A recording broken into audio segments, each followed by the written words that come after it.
ஆன்மீக சொந்தங்கள் அனைவருக்கும் அன்பான மாலை வணக்கம். நாம் நம்மளுடைய சேனலில் தொடர்ந்து நிறைய சுவாரஸ்யமான ஆன்மீகம் சார்ந்த தகவல்களை தாங்க பார்த்துட்டு வந்துட்டு இருக்கோம்.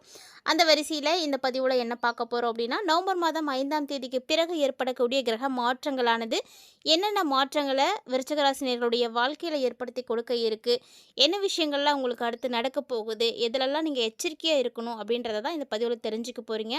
ஸோ கண்டிப்பாக இந்த வீடியோ உங்களுக்கு ரொம்ப ரொம்ப யூஸ்ஃபுல்லாக இருக்கும். ஏன்னா இந்த மாதத்தினுடைய தொடக்கத்தில் இருக்கும், இன்னும் இறுதி வரைக்கும் இருக்கக்கூடிய நாட்களில் என்ன வேணாலும் எப்போ வேணாலும் நடக்கலாம். ஸோ அதை பற்றின ஒரு பொது பலன்களை தான் நீங்கள் தெரிஞ்சுக்க போகிறீங்க.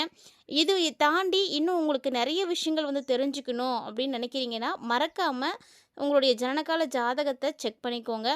அந்த மாதிரி பலன்களை நீங்கள் வெளியில் எங்கேயும் போய் பார்க்காம இருந்த இடத்துல இருந்தே ஈஸியாக பார்த்து தெரிஞ்சுக்க முடியும். ஆமாங்க, ஆன்லைன் ஜோதிடத்தின் மூலமாக. மறக்காமல் நீங்கள் அப்படி தெரிஞ்சுக்கணும்னு நினைக்கிறீங்கன்னா, ஸ்க்ரீனில் தெரியக்கூடிய எந்த வாட்ஸ்அப் நம்பரை இங்கே தொடர்பு கொண்டு உங்களுக்கான பலன்களை இருந்த இடத்துல இருந்தே ரொம்ப தெளிவாக ரொம்ப நல்ல முறையில் பார்த்து தெரிஞ்சுக்க முடியும். கண்டிப்பாக முயற்சி பண்ணி பாருங்கள். இப்போ வாங்க, நவம்பர் மாதத்தினுடைய கிரக மாற்றங்கள் எப்படி இருக்குது அப்படின்றத பற்றியும், அந்த கிரக மாற்றங்கள் என்னென்ன மாற்றங்களை விருச்சிகராசினியர்களுக்கு கொடுக்க இருக்குது அப்படின்றதையும் தெரிஞ்சுக்கலாம். வீடியோக்குள்ளே போகிறதுக்கு முன்னாடி நீங்கள் இன்னும் நம்ம சேனலை சப்ஸ்கிரைப் பண்ணாமல் இருக்கீங்க அப்படின்னா, மறக்காமல் சேனலை சப்ஸ்கிரைப் பண்ணிக்கோங்க. கூடவே பக்கத்தில் இருக்கிற பெல் சிம்பிளையும் கிளிக் பண்ணிக்கோங்க. அப்போ தான் நாங்கள் போடக்கூடிய வீடியோக்கள் எல்லாமே உங்களுக்கு நோட்டிஃபிகேஷனாக உடனுக்குடன் வந்தடையும். நீங்களும் பார்த்து பயன்பெறலாம். வாங்க வீடியோக்குள்ளே போகலாம். 2025ஆம் வருடத்தினுடைய 10 மாதங்களை நம்ம கடந்தாச்சு. 11வது மாதமான நவம்பர் மாதம் பிறந்தாச்சுங்க. இந்த நவம்பர் பார்த்திங்கன்னா ரொம்ப சிறப்பான ஒரு மாதம். ஏன்னா இந்த நவம்பர் மாதத்தில் இருக்கக்கூடிய கிரக சூழ்நிலைகள் ஒன்றுமே அவ்வளவு அற்புதமாக இருக்குது. ஏன்னா இந்த நவம்பரில் தான் சனி பகவான் வக்ர நிவர்த்தி அடைகிறாரு. மேலும் குரு பகவானும் பார்த்திங்கன்னா உச்சமடைந்த குரு வக்ரமாகிறாரு. ஸோ இந்த மாதிரி நிறைய அற்புதமான மாற்றங்கள் எல்லாமே நிகழப்போகுது. இதை தாண்டி இன்னும் செவ்வாயினுடைய பயிற்சி, சுக்கிரனுடைய பயிற்சி, புதனுடைய பயிற்சி அப்படின்னு எல்லாமே இருக்குது. ஸோ இந்த கிரக நிலைகள் எல்லாமே ஒவ்வொரு கிரகத்தோடு இணையும் பொழுது நிறைய அற்புதமான யோகங்களை ஏற்படுத்தி கொடுக்குது. அதுவும் இந்த நவம்பர் பார்த்திங்கன்னா அரசு மற்றும் அரசு சார்ந்த துறைகளில் இருக்கக்கூடியவர்களுக்கெல்லாம் ரொம்ப சிறப்பாக இருக்கும். எந்த ராசி அப்படின்றதெல்லாம் கிடையாது. அரசியல் சார்ந்த விஷயங்களில் ஈடுபட்டிருக்கக்கூடியவன் எல்லாருக்குமே இந்த நவம்பர் நல்லாயிருக்கும் பொதுவாக. அது மட்டும் இல்லாமல் இந்த நவம்பர் மாதம் யாருக்கெல்லாம் குழந்தைகள் பிறந்திருக்கோ அந்த குழந்தைகள் ரொம்ப யோகக்கார குழந்தைகளாக இருப்பாங்க. ஸோ குழந்தைகள் பிறந்திருக்கக்கூடிய நேரம் உங்களுடைய வாழ்க்கையில் எல்லா செல்வங்களும் சேரும். ஸோ ரொம்ப அற்புதமான ஒரு மாதம் தான் இந்த நவம்பர் மாதம். இந்த நவம்பர் மாதத்தில் ஏற்படக்கூடிய கிரக மாற்றங்கள் அப்படின்னு பார்த்தீங்கன்னா, நவம்பர் மாதத்தினுடைய தொடக்கத்தில் நவம்பர் 2ஆம் தேதி அன்னைக்கு சுக்கிர பகவான் தன்னுடைய சொந்த வீடாக இருக்கக்கூடிய துலா ராசிக்கு பயிற்சி ஆகிட்டாரு. நவம்பர் மாதம் 10ஆம் தேதி அன்னைக்கு விருச்சிகத்தில் புதன் வக்ரமாகிறாரு. அதே போல் நவம்பர் 11 குரு கடகராசியில் வக்ரமாகிறாரு. நவம்பர் 16 சூரியன் விருச்சிக ராசிக்குள்ளே நுழைய போகிறாரு. நவம்பர் 23 புதன் துலா ராசியில் இருக்கிறாரு. நவம்பர் 26 அன்னைக்கு சுக்கிர பகவான் விருச்சிக ராசிக்கு வரப்போகிறாரு. நவம்பர் 28 சனி மீன ராசியில் வக்ர நிவர்த்தி அடைகிறாரு. நவம்பர் 29 துலா ராசியில் புதன் வக்ரமாகறாங்க. இந்த கிரகநிலைகளுடைய மாற்றங்கள் தான் விருச்சிக ராசினியர்களுடைய வாழ்க்கையிலேயே நல்ல மாற்றங்களை ஏற்படுத்தி கொடுக்க இருக்குது அப்படின்னே சொல்லணும். ஸோ ரொம்ப அதிர்ஷ்டகரமான விஷயங்கள்லாம் நடக்க போகுது. அதை பற்றிலாம் நம்ம தெரிஞ்சுக்கலாம். அதுக்கு முன்னாடி இந்த நவம்பர் மாதத்தில் வரக்கூடிய பௌர்ணமி எப்படிப்பட்டது அப்படின்றதையும் ஒரு சில விஷயங்கள் நம்ம தெரிஞ்சுக்கலாம். ஏன்னா மாதம் மாதம் பௌர்ணமி வரும். இருந்தாலுமே கூட ஒரு சில குறிப்பிட்ட பௌர்ணமிகளை தான் நம்ம சிறப்பு வாய்ந்த பௌர்ணமிகளாக நினைவில் வைத்திருக்கோம். அப்படி பார்க்கையில் இந்த ஐப்பசி பௌர்ணமி ரொம்ப குறிப்பிடத்தக்க ஒரு விஷயம் அப்படின்னு சொல்லலாம். அபிஷேக பிரியனாக இருக்கக்கூடிய எம்பெருமான் ஈசனுக்கு இந்த ஒரு அபிஷேகத்தை வருடத்தில் ஒரே ஒரு முறை மட்டும்தான் செய்வோம். ஆமாங்க, அதுதான் ஐப்பசி பௌர்ணமியில் செய்யக்கூடிய அன்னபிஷேகம். மற்ற எல்லா கடவுள்களோடையும் நீங்கள் ஒப்பிட்டு பார்த்தீங்கன்னா உங்களுக்கு தெரியும், எந்த கடவுளுக்குமே அன்னத்தால் அபிஷேகம் நம்ம செய்யவே மாட்டோம். ஈசனுக்கு மட்டும்தான் செய்வோம். ஏன்னா இந்த உலகத்துக்கே படி அளந்தவர் ஈசன் தான்.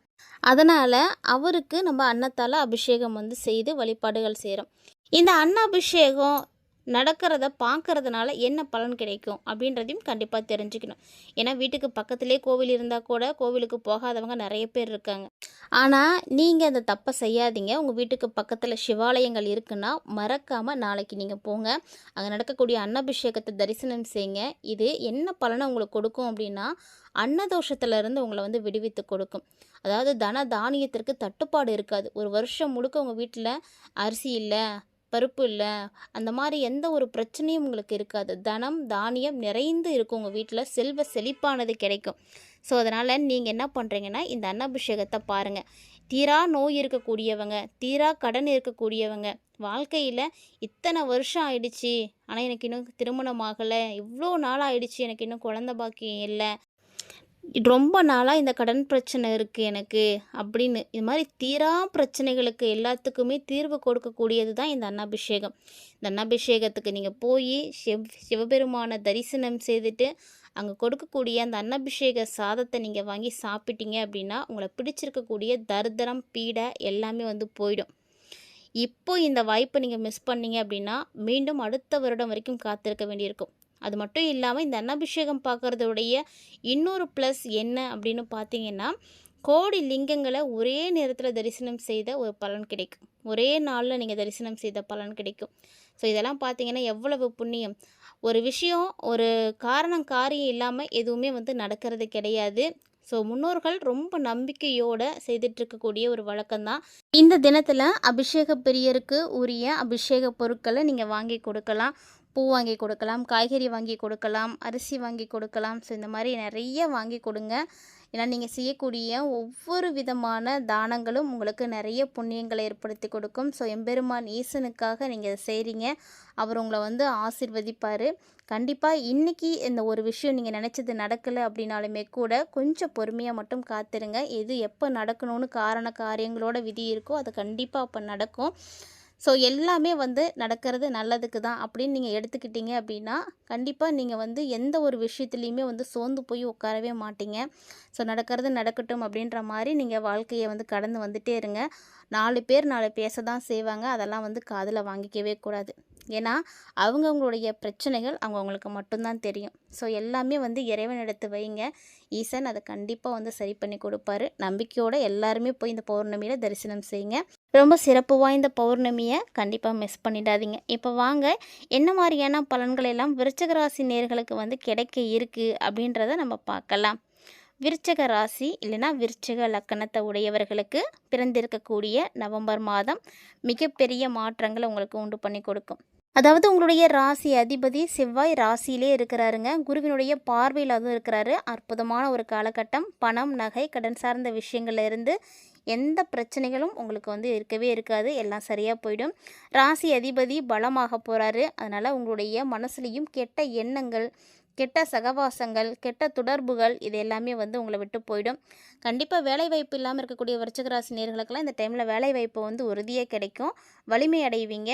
வேலையில் எந்த பிரச்சனை உங்களுக்கு இருந்தாலும் எல்லாமே வந்து கிளியர் ஆகிடும். ஸோ இனி உங்களுக்கு ஒரு பிரச்சனையும் இருக்காது அப்படின்னு கூட சொல்லலாம். குறிப்பாக விருச்சிக ராசி நேயர்களுக்கு இந்த நவம்பரில் கடன் தீரும். ஏதாவது ஒரு வகையில் உங்களுக்கு ஒரு அதிசயம் நடக்கும். உங்களுடைய கடன் பிரச்சனை முழுசுமாக அடையறதான வாய்ப்புகள்லாம் இருக்குது. நல்ல வருமானம் கிடைக்க போகுது. கடன் சார்ந்த விஷயங்கள், நோய் சார்ந்த விஷயங்கள் அப்படின்னு எல்லாமே வந்து சரியாக போயிடும். ஏன்னா குரு பார்வை வந்து உங்களுக்கு கிடைக்கிது. குரு பார்வை கிடைச்சாலே ஒரு யோகம் தானே. 10ஆம் அதிபதியான சூரியன் வேற ராசிக்குள்ளே வரப்போகிறாரு. இந்த நவம்பர் 16 வந்துடுவார். அதனால் தொழில் பார்த்திங்கன்னா நல்லாயிருக்கும். அதனால் விருச்சிக ராசிக்காரங்க பயப்படாமல் தொழில் செய்யுங்க. 16ஆம் தேதிக்கு அப்புறமா நீங்கள் சொந்த தொழில் கண்டிப்பாக வந்து தொடங்கலாம், வாய்ப்பு இருக்குது. அதே போல் தொழிலில் இருந்து வந்த எல்லா விதமான இருளும் வந்து நீங்கிடும். அடுத்த படிக்கு நீங்கள் வந்து போவீங்க. நீங்கள் இருக்கக்கூடிய நிலையில் இருந்து ஒரு படி நீங்கள் முன்னேற்றம் அடைவீங்களே தவிர எந்த வகையிலையுமே உங்களுக்கு தோல்வி இருக்காது. ஒரு சிலர்லாம் பார்த்தீங்கன்னா ஒரு வேலையில் இருந்து இன்னொரு வேலைக்கோ, ஒரு கட்டத்திலேருந்து இன்னொரு கட்டத்துக்கோ வாழ்க்கையில் நகரணும் அப்படின்னா யாரையாவது வந்து எதிர்பார்ப்பாங்க. யாராவது உதவி செய்ய மாட்டாங்களா, யாராவது துணை நிற்க மாட்டாங்களா அப்படின்னு. ஆனால் இப்போ விருச்சிக ராசி நேயர்களுக்கு அந்த பயமும் அந்த துணையோ தேவையே இல்லை.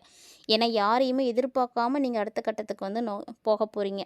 ஸோ எடுத்த காரியங்கள் வெற்றி பெறும். அதனால் தைரியமாக இருங்க. ஒருவேளை உங்களுடைய ஜாதகத்தில் சனி வக்ரமாக இருக்காரு அப்படின்னா பணவரவு, பொருளாதாரம் எல்லாமே வந்து நல்லாவே இருக்கும். 3 நாளுக்குடையவராக இருக்கக்கூடியவர் அப்படின்றதுனால முயற்சிகள்லேயும் வெற்றிகள் கிடைக்கும். ஆரோக்கியம் ரொம்ப நல்லா இருக்கும். சின்ன சின்ன விஷயங்களில் கூட நீங்கள் முயற்சிகளை கைவிட்றாதீங்க. சனி நல்லா இல்லை அப்படின்னா அதுவும் நவம்பர் 28ஆம் தேதிக்கு அப்புறமா தான் நிறைய மாற்றங்கள் வந்து ஏற்படும்.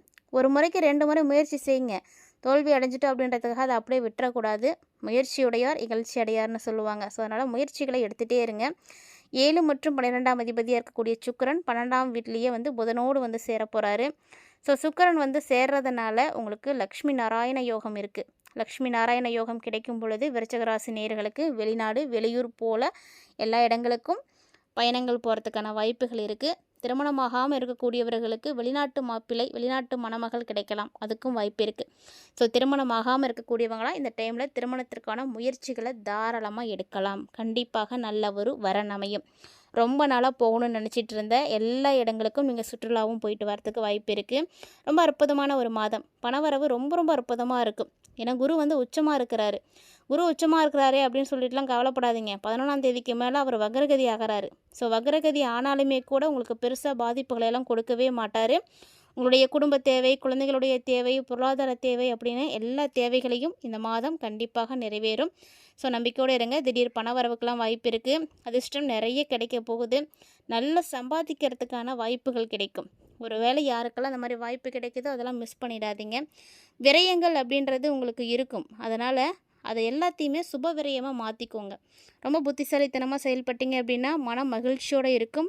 கெட்ட இதை எல்லாமே உங்களை விட்டு விலகும். குலதெய்வத்தினுடைய அருள் கிடைக்கும். ஸோ விருச்சிக ராசிக்காரங்க தைரியமாக இருக்கலாம். விருச்சிக ராசிக்காரங்களுக்கு என்ன பலன்கள் கிடைக்க போகுது அப்படின்றத பார்த்துருப்பீங்க. வீடியோ உங்களுக்கு பிடிச்சிருந்ததுன்னா லைக் பண்ணுங்கள், ஷேர் பண்ணுங்கள், மறக்காமல் கமெண்ட் பண்ணுங்கள். இது மட்டும் இல்லாமல் இது போல் இன்னும் பல இன்ட்ரெஸ்டிங்கான தகவல்களை எல்லாம் தொடர்ந்து பார்க்குறதுக்கு சேனலை சப்ஸ்கிரைப் பண்ணிவிட்டு ஃபாலோ பண்ணிக்கோங்க.